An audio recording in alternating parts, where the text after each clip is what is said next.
Bonjour et bienvenue dans cette émission du 28 août 2023 de cette Web TV sur laquelle je vous propose une information franche et directe, sans concession ni tabou, accessible, honnête et sourcée, en vous rappelant que je suis totalement indépendant et donc libre de mes propos.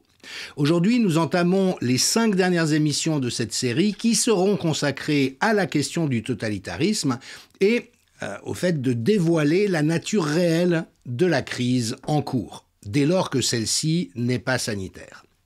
Alors une précaution d'abord, c'est que je vous rappelle que je suis anthropologue de formation et que nous travaillons par hypothèse, c'est-à-dire que notre travail, c'est d'observer le réel, d'essayer de trouver un certain nombre d'indices, d'indicateurs qui nous permettent de forger des hypothèses, et puis après de voir en fonction des observations quelles sont les hypothèses qui ont l'air de faire le plus sens, c'est-à-dire qui peuvent donner une lecture la plus vraisemblable possible de la réalité, mais cela nous met à l'abri et doit nous mettre à l'abri de tomber dans les certitudes. Dans ce processus, il est important d'utiliser des mots précis. Et c'est là où je ne me suis jamais refusé, depuis le début de mon travail sur cette crise, à utiliser des mots comme totalitarisme ou dictature, qui évidemment peuvent être mal entendus, mal perçus ou choquer même certaines personnes, mais que j'emploie toujours dans un sens extraordinairement précis. D'ailleurs, en l'occurrence, ceux que donne la philosophie politique. Et donc mon travail vraiment est d'éviter les élucubrations qui partent dans tous les sens, d'éviter les tabous et la doxa qui empêchent de penser et d'essayer de faire cas de ce que nous observons. Alors rappelons pour commencer que l'épidémie de Covid-19 a été bénigne en termes épidémiologiques. Alors ça ne veut pas dire qu'il n'y a pas des gens qui sont tombés malades, parfois gravement, ou qui ont pu en être morts. Bien sûr, le vécu individuel est une chose, mais les statistiques et les données à grande échelle permettent de voir si on a affaire à un éléphant ou à un chien. Et en l'occurrence, je vous donne les données officielles. On en est aujourd'hui, enfin au 28 août 2023, 6 910 000 morts du Covid à l'échelle mondiale. Ce chiffre doit être à peu près exact parce que d'une part, il est surestimé parce qu'on a mis dans les morts du Covid plein de gens qui n'auraient pas dû y être. Et puis, il y a forcément aussi des personnes qui en sont décédées et qui n'ont pas été répertoriées. Donc, l'évaluation a priori doit être bonne. Et donc, alors qu'il n'y a pas eu de grippe pendant l'année 2020, étant donné que les épidémies respiratoires virales font 4,25 millions de morts chaque année, c'est-à-dire 12,75 millions sur les 3 ans en question, qu'il y ait eu 6 900 000 morts du Covid, c'est une faible épidémie. On sait de surcroît aujourd'hui que tant le SARS-CoV-2 que les injections à ARN synthétiques sont des armes de guerre, ont été développées dans des laboratoires biomilitaires, il n'y a plus aucun doute à ce sujet aujourd'hui, les faits sont établis. Et donc, qu'on a créé une pandémie avec une espèce de preuve sociale. Si ça n'était pas aussi grave, on ne prendrait pas toutes ces mesures, mais quand on regarde la réalité, c'est qu'il n'y avait aucun lieu de prendre ces mesures. Et donc, comme l'a souligné Jay Bhattacharya, évidemment immense épidémiologiste et une des très bonnes références depuis le début de la crise, le début et la fin des pandémies sont avant tout des décisions politiques, surtout quand on change les définitions des pandémies, de l'immunité, du vaccin. Enfin, si on change toutes les définitions pour pouvoir décréter que c'est une pandémie, évidemment que c'est beaucoup plus facile. Et il ajoute, si les médias et quelques scientifiques mal inspirés parviennent à convaincre les politiques de l'existence d'une pandémie, alors nous aurons une pandémie. C'est une façon de voir les choses. Une autre possibilité, c'est qu'il y ait des gens qui aient choisi qu'il y ait une pandémie. Et ça, à ce stade, on ne peut pas mettre ce questionnement sous le tapis. Mais donc, ce qui est évident à ce stade, une fois de plus, c'est que l'hypothèse du hasard, de la maladresse, de la médiocrité n'est plus suffisante. Tout ceci n'a pas pu se produire de manière fortuite. Ça a été annoncé, il y a eu des préparatifs. On a pu décoder ensemble toutes les ficelles au long des déjà 7 semaines de cette série. Et donc, ce que nous allons voir aujourd'hui et les jours suivants, c'est quel était le but de cette manœuvre et quels ont été les procédés qui ont été utilisés. Qu'en est-il réellement ? Alors, je suis désolé de m'auto-citer, mais il est vrai que dans le documentaire Hold Up, donc à l'automne 2020, j'avais déjà donné, je crois, la clé de lecture de toute cette affaire, en ayant cette phrase « Du moment que vous faites croire à quelqu'un qu'il est en danger de mort, vous en faites ce que vous voulez ». Et effectivement, Hold Up a été attaqué avec une violence inouïe dès sa sortie par des organes de presse coordonnés, utilisant les mêmes modalités de langage dans tous nos pays. On sait aujourd'hui comment tous les médias sont noyautés, notamment par la CIA. Et vous voyez, le Temps avait réagi très rapidement. Un coup de force complotiste profite du chaos de la crise sanitaire pour avancer des allégations douteuses, un nouveau palier dans la propagation des théories complotistes. Et donc, on avait dans cet épiphénomène de la sortie du film et de ce que j'y ai dit, l'équation dont il s'agit: terroriser la population, vous lui faites croire qu'elle est en danger de mort, et désigner un ennemi de l'intérieur. Et cet ennemi de l'intérieur, ce ne sont pas ceux qui transforment une épidémie gérable en pandémie terrifiante, ce sont ceux qui cherchent à faire comprendre un certain nombre de choses par rapport à ça. Eh bien, on a donné licence à des attaques, à de la haine, à de la maltraitance, à des choses qui, normalement, sont prohibées dans une société, et dont le montage qui suit, je remercie Pipo TV pour son autorisation à le republier ici, donne quand même de sacrés exemples et nous aideront à nous rafraîchir la mémoire. Quand certains font de leur liberté qui devient une irresponsabilité, un slogan, non seulement ils mettent en danger de la vie des autres, mais ils restreignent la liberté des autres. Moi, c'est simple. Les non-vaccinés, c'est je fais tout pour en faire des parias de la société. Et on vous vaccinera de force. Moi, je vous ferai emmener par 2 policiers au centre de vaccination. Il y a encore des gens qui sont assez bêtes pour défiler dans la rue, pour dire je veux pas, c'est ma liberté. Il y en a vraiment qui sont stupides. Pas d'assurance chômage pour les non-vaccinés. Non, parce que quand on fait prendre de tels risques à la société, eh bien, on doit en payer le prix.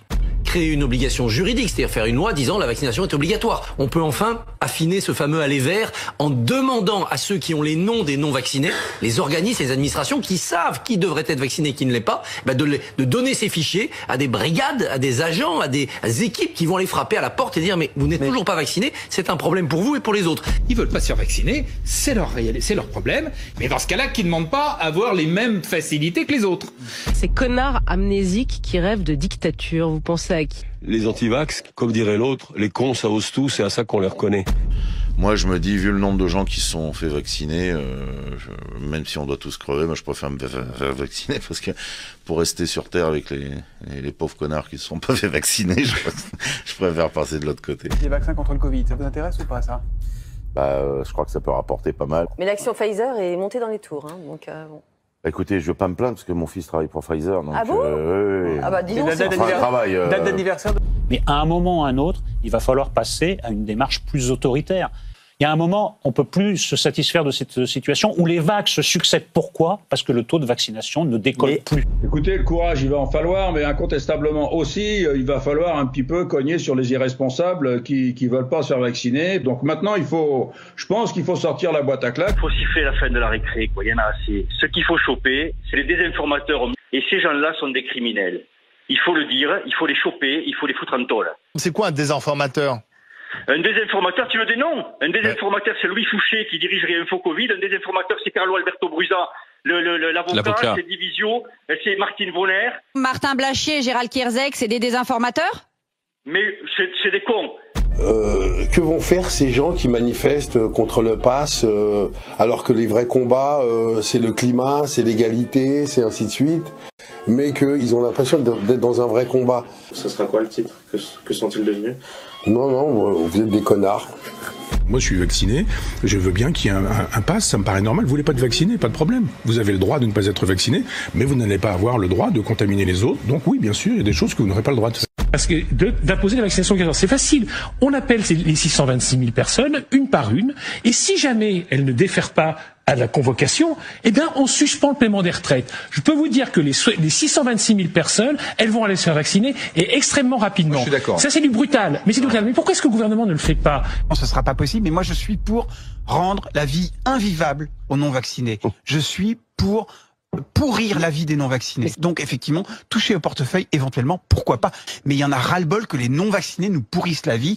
Et il y a une minorité de connards qui ne veulent pas se faire vacciner. Non, je suis désolée. Excusez-moi. Je suis désolée. Mais non, mais chacun. Non, mais attendez. Que vous soyez contre le bien collectif. Il y a des crétins qui pensent qu'on ne doit pas se faire vacciner. Bah, tant pis pour eux. Qu'est-ce que vous voulez que je vous dise?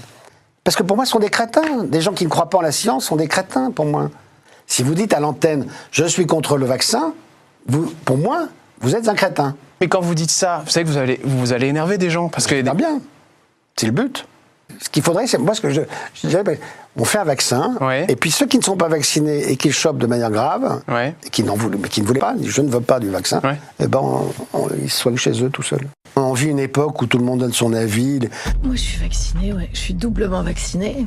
Mais moi, je pense que ceux qui ne veulent pas se vacciner, les antivax qui veulent pas se faire vacciner, du coup, ils imputent rien à la sécurité sociale et donc ils assument de ne pas vouloir se faire vacciner. Et s'ils ont le Covid, ils se débrouillent. Mais il n'y a aucune raison qu'ils soient contre le vaccin et qu'en même temps pris en charge. C'est ça qui va pas. Ils assument jusqu'au bout leur position et donc ils ne coûtent rien en soins à la société. Moi, je trouve que ça, ce serait assez juste. Cette preuve vient accabler, démasquer et dénoncer ceux qui, depuis des mois, tentent de discréditer le vaccin, d'effrayer les Français et de répandre leurs bobards sur des réseaux antisociaux devenus le fort Chabrol des agités du bocal, et dans des cortèges de pigeons menés par des ânes, ces politiciens des deux extrêmes dont les sermons vaccinosceptiques ne sont que le moyen d'atteindre l'objectif qui les obsède, foutre en l'air le système. Des antivax, des antisystèmes, des anti-Macron, des antisémites et surtout des anti-tout. Ils ne savent même pas localiser leur vésicule biliaire, mais ils ont un avis tranché sur l'ARN messager et l'hydroxychloroquine. Alors que les résistants d'opérette s'exprimaient dans les rues avec leurs pieds, tous les autres Français se sont exprimés avec leur cervelle en se faisant vacciner. Alors, ce qui est extrêmement intéressant dans ces extraits, c'est déjà le côté abominable, humainement abominable des choses que ces personnes assument comme position, avec de surcroît cette extraordinaire pointe qu'au fond, ils expriment des propos imbéciles. Imbécile au sens étymologique du terme, comme le rappelle Michel Maffezoli, c'est ne pas disposer du bâton du bon sens et de la droite raison réunis. C'est des gens qui délirent, qui élucubrent, qui ne comprennent plus le réel, notamment dans ce fantasme qu'ils sont tous en danger de mort et que c'est les non-vaccinés qui les mettent en danger, mais dont on sait que c'est juste parfaitement faux comme vision du monde. Et donc sur la base de cette imbécilité, ils décrivent comme des crétins des gens qui, pour des raisons qui leur appartiennent, font usage de leur droit fondamental de disposer de leur corps comme ils l'entendent. Et avec ce déferlement de haine qui précisément est caractéristique du totalitarisme. C'est-à-dire que dans une démocratie, évidemment que vous êtes en désaccord avec plein de gens, mais vous n'allez pas les haïr et aller jusqu'à leur souhaiter la mort ou les condamner à mort. J'ai déjà rappelé sur cette chaîne ces situations et je remercie Sylviane Noël, sénatrice de la Haute-Savoie en France, qui s'est beaucoup mobilisée pour empêcher ça, mais où on a laissé mourir des gens qui avaient besoin de transplantation d'organes, comme cette dame au Canada, et parce qu'elle ne voulait pas être injectée, qu'elle a fait ce choix, ce qui lui appartient, les médecins lui ont refusé une transplantation et elle en est morte.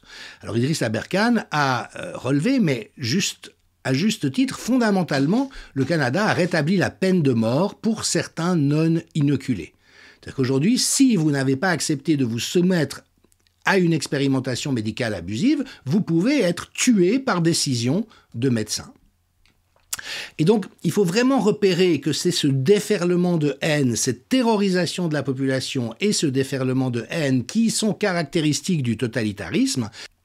Et donc on a vu par exemple à Genève, j'ai mentionné comment le petit ministre de la santé locale s'est transformé en petit potentat autoritaire écrasant le droit et l'éthique, mais vous voyez en plus, devant les critiques qui lui étaient adressées et qu'il trouvait déplorables de dictature sanitaire, a convoqué la mémoire de son père résistant antifasciste en Italie sous Mussolini, et en disant que les anti-vaccins s'autoproclament défenseurs des libertés alors que par leur comportement, ils ne font que favoriser de nouvelles mesures restrictives, me met hors de moi. Et ça, c'est du fascisme. Ça, c'est du fascisme mussolinien. Pourquoi ? Parce qu'il invoque un argument qui est faux, ils mettent en danger les autres par leur comportement, Alors, petit détour par Jay Bhattacharya, mais qui disait « Comment est-il possible que des groupes de scientifiques se soient réunis pour évaluer si les confinements, les fermetures d'écoles, etc. permettaient de se débarrasser du Covid, mais qu'ils n'ont jamais regardé ce qui se passait en Suède ?» Parce que la Suède montrait, par les faits, que rien de tout cela n'était nécessaire. Et Bhattacharya conclut « C'est comme essayer de comprendre les accidents d'avion en ignorant la gravité ». Donc Poggia dit une monstruosité, ces gens, parce qu'ils n'ont pas voulu se soumettre à de la dictature, la transformation de l'état de droit dans un régime d'exception, ce que nous avons vécu, à ce que je sache, c'est de la dictature, et en se réclamant de Mussolini. Dans l'éthique du fascisme, vous pouvez lire « Il n'y a pas de droit », c'est une parole de Mussolini, qui ne soit précédé de devoirs, d'abord les devoirs et après les droits, qui est une parole que Macron est en train de reprendre, c'est du Mussolini. Et donc, Mauro Poggia, dont le père a résisté contre Mussolini, paix à son âme et honneur à lui, qui se transforme en Mussolini sanitaire de carnaval, vient dans les journaux expliquer son indignation quant au fait qu'on ose le critiquer. Et là, on est une fois de plus dans cette bouffée délirante, caractéristique du totalitarisme, et donc au cours des prochains jours, nous aborderons la question des crimes d'État contre les populations et la démocratie, car c'est objectivement ce dans quoi nous sommes, j'en donnerai tous les éléments probants, et puis dans la compréhension du phénomène totalitaire, parce que c'est vrai que la plupart des gens, si vous leur parlez de dictature ou de totalitarisme, ils trouvent ça exagéré, ils disent non mais c'est pas vrai, c'est complotiste, alors que si on en revient au sens réel des choses, comme je l'ai fait avec cette citation de Mussolini, eh bien nous voyons à quoi nous avons effectivement affaire. À demain, merci.